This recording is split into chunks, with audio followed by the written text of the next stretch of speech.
Tu as une passion, une expertise, un truc que tu as dans le ventre depuis des années, mais que tu n'as jamais osé transmettre. Et si je te disais que tu étais à une vidéo de transformer ça en impact, en revenu, en liberté? Aujourd'hui, je ne t'emmène pas en Thaïlande, je t'emmène dans les propres coulisses de ta formation en ligne. Et c'est peut-être ça qui t'emmènera en Thaïlande ou n'importe où d'autre sur la planète. Alors avant de continuer cette vidéo, sache que je ne vais pas te demander ton email, je ne vais pas te demander d'argent, il n'y aura pas un truc pour glisser vers une formation en ligne, j'en ai rien à foutre. Je t'offre tout dans cette vidéo. Reste bien jusqu'à la fin, tu vas être surpris. J'ai reçu un email d'un gars qui s'appelle Sato, je vais te le lire. 20 ans d'enseignement en médecine chinoise, une passion pour la musique et cette question, est-ce que je peux vraiment créer ma formation ou est-ce qu'il faut que je paye un pro? Cette vidéo, elle est pour lui, elle est pour toi, elle est pour tous ceux qui ont quelque chose à transmettre mais qui ne savent pas comment faire. Alors, qui suis-je pour me permettre d'être, je vais ranger ça, pour me permettre d'être légitime dans cette matière? Ben, je viens de Thaïlande, c'est pas que la Thaïlande, je viens de Belgique et en Belgique, j'ai vendu une société à un chiffre affolant, je peux pas en parler, c'est indécent. Cette société, elle était à 80%, 85% dans le domaine de la formation. Donc, ça, c'est mon dada. C'est comme ça que j'ai vécu. D'ailleurs, beaucoup me disent, ouais, mais toi, tu essayes de faire de l'argent avec tes vidéos YouTube avant tes formations. Pas du tout. Je vends rien. J'ai déjà tout vendu dans le passé. Je suis ici pour m'amuser, pour m'éclater et pour emmerder mes détracteurs favoris, les gars, n'est-ce pas? Allez, on enchaîne. En 7 étapes seulement, tu vas pouvoir arriver à vendre des formations en ligne. Première étape, c'est de trouver ton feu sacré. Ton savoir, c'est un peu comme un feu sacré. Mais si tu ne sais pas à qui tu dois le transmettre, eh ben forcément, ce feu, il va brûler dans le vide. Tu dois te poser la vraie question. Qui a besoin de ce que tu sais? À qui est-ce que tu veux le transmettre? Qui est-ce que tu veux aider? Il faut savoir que c'est pas un diplôme qu'on vend, c'est une transformation. Quand tu sais à qui tu t'adresses, tu dois structurer ton contenu. Parce qu'une formation, c'est un peu comme un voyage. Si tu n'as pas ta boussole, tu vas t'égarer en chemin. Alors pour ça, il y a des outils, je te les fais apparaître là à l'écran. Ils vont te servir à quoi? À structurer un peu toute ta formation. Admettons que tu sois passionné de cuisine. Ok, d'accord. Tu vas avoir envie d'enseigner à quelqu'un une recette. Tu vas devoir lui dire de quel ingrédient il va avoir besoin. Tu vas devoir lui expliquer de quel outil il va devoir disposer pour préparer le repas en question, le temps nécessaire pour le faire, est-ce que ça va passer au four, au frigo? Il y a un tas d'éléments auxquels il faut penser et ces outils vont pouvoir t'aider justement à structurer ta formation, d'accord? Vois un peu cette vidéo comme si c'était une formation. Je t'apprends à en faire. Eh ben, j'ai dû moi structurer en me disant, je vais parler de quoi? Ben, je vais parler qu'il doit cibler la personne. Donc, si toi, tu veux t'adresser à quelqu'un qui aime bien de manger, je ne sais pas moi, du tiramisu, des gâteaux, etc., ben, tu vas te mettre dans la peau de cette personne, qu'est-ce qu'il a envie de savoir? On va lui parler sucré, on va lui parler salé, on va lui parler plomberie, on va lui parler voiture. Non, on va pas parler de voiture ni de plomberie. On va rester dans du sucré et du salé. Eh ben ici, c'est pareil. Quand ça est fait, on va devoir justement tout structurer. D'accord? Tu prendras exemple sur cette vidéo pour la structure, tu comprendrais quand elle sera terminée.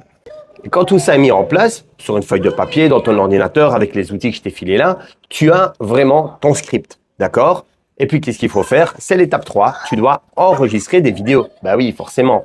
Alors, il n'y a pas besoin de se prendre la tête. Il n'y a pas besoin de payer des studios à 3, 4, 5 000 euros avec des fonds verts magnifiques. Pas du tout. Tu peux le faire avec ton téléphone portable. Il n'y a aucun problème. D'ailleurs, moi, j'enregistre mes vidéos avec mon téléphone portable. Tu peux prendre un petit micro-cravate. Regarde, j'en ai un. Ça a un certain budget, mais tu n'es pas obligé d'aller sur du gros budget. Tu peux simplement également rester avec le micro de ton téléphone s'il n'y a pas de bruit dans l'environnement dans lequel tu vas enregistrer. Ce sera parfait. Tu peux le faire sur ton PC également avec la webcam. Pourquoi pas? D'ailleurs, si tu veux le faire avec PC et webcam, je te fais apparaître des noms ici de programmes qui pourraient être utiles pour enregistrer tes vidéos. Ça marche? Si tu devais le faire avec des micro-cravates, je peux également te mettre peut-être des marques que je te conseille. Je te les fais apparaître ici également à l'écran. Comme ça, tu as vraiment de quoi voir selon ton budget. Mais souviens-toi d'une chose, il n'y a pas besoin de commencer avec beaucoup d'argent. La toute première formation que j'ai enregistrée en ligne, je l'ai fait avec un vieux téléphone portable. Je n'avais pas de caméra autre que mon téléphone portable, je n'avais pas de micro et finalement, j'ai bricolé une formation qui a très bien fonctionné. Quant à tes vidéos, qu'est-ce qu'il faut faire? Il faut faire des montages. Il faut couper les petits moments où on réfléchit comme ou les petits blancs. Il faut que ce soit un peu plus dynamique. Il y a aussi du bruit. Là, je suis pas loin d'une piscine. Il y a des enfants dans la piscine. Grâce à des programmes de montage, tu vas pouvoir justement étouffer les sons environnement et ne garder que le son de ta voix. Et ça, c'est pas mal pour la qualité du produit que tu vas vendre. On est d'accord? Alors, je te fais apparaître ici des noms de programmes, de logiciels si tu veux travailler avec tous les tarifs de prix différents, si tu veux faire un peu amateur ou si tu veux vraiment faire du pro. Moi, personnellement, je le fais avec CapCut actuellement sur mon téléphone portable. Je trouve que c'est top et je connais beaucoup de youtubeurs qui travaillent également avec CapCut. Quand j'ai enregistré mes formations par le passé en Europe, je les travaillais avec Adobe Premiere. Donc voilà, tu vois, c'est pas encore le même programme. Il fallait savoir le prendre en main. De mon point de vue, CapCut, c'est beaucoup moins cher et beaucoup plus simple à prendre en main. Et si t'as pas envie de t'emmerder à faire du montage, tu délègues. Il y a ces deux sites-là qui sont pas mal et pour moins de 50 balles, tu as un travail qui est clean à la fin. Ça, c'est à toi de voir. Tu peux passer 10 heures à gérer une vidéo ou 2 minutes à déléguer. Ton temps, ça reste quand même ton capital. Quand ça est fait, quand tu as enregistré ta vidéo, quand tu l'as retravaillée proprement, qu'est-ce qu'il faut faire? Il faut l'héberger en ligne. Il faut qu'elle soit disponible. Alors, si tu es un débutant vraiment dans le domaine, moi, ce que je vais te conseiller, c'est de passer par System.io. Il est simple. Il fonctionne bien, il est efficace. C'est pas un outil que moi j'utilise, mais je le conseille à des débutants qui ne sont pas à l'aise avec les sites, avec l'informatique de manière générale, qui veulent pas se prendre la tête.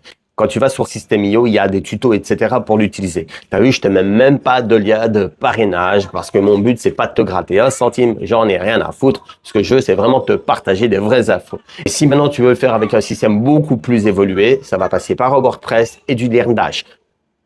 Donc, en gros, un site Internet qui t'appartient avec des extensions sur ton site pour pouvoir héberger ta formation. La 6e étape, c'est de vendre ton savoir et certainement pas ton âme. Donc, il faudra que tu sois honnête avec les personnes qui vont acheter ta formation. Tu vas leur dire ce à quoi ils vont s'attendre.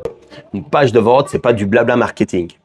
C'est une promesse. Alors, tu vas dire aux gens ce qu'ils vont devenir grâce à toi et pas seulement le contenu de ta formation. C'est hyper important.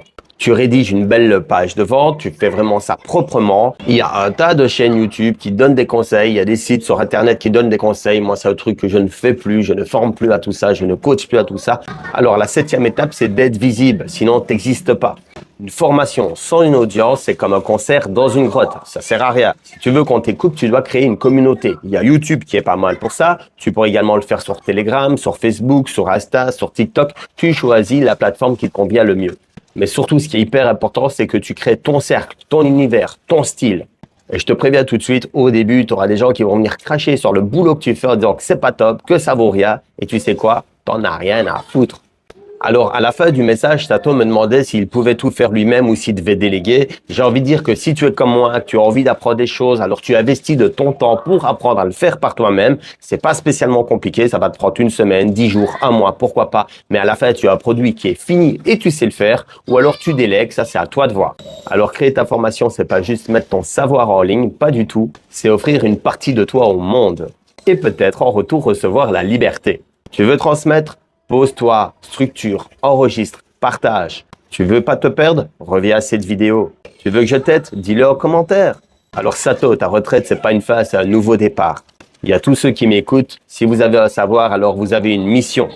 Et maintenant, vous avez un plan, tout simplement. Allez, je vais vous laisser parce qu'il se fait super tard. Je sais même pas si l'image va être top. Si la vidéo t'a plu, tu likes, tu t'abonnes à la chaîne, tu poses des questions si tu veux que je parte dans une autre direction, tu peux la partager. Si tu n'as pas kiffé, j'en ai rien à foutre. Salut!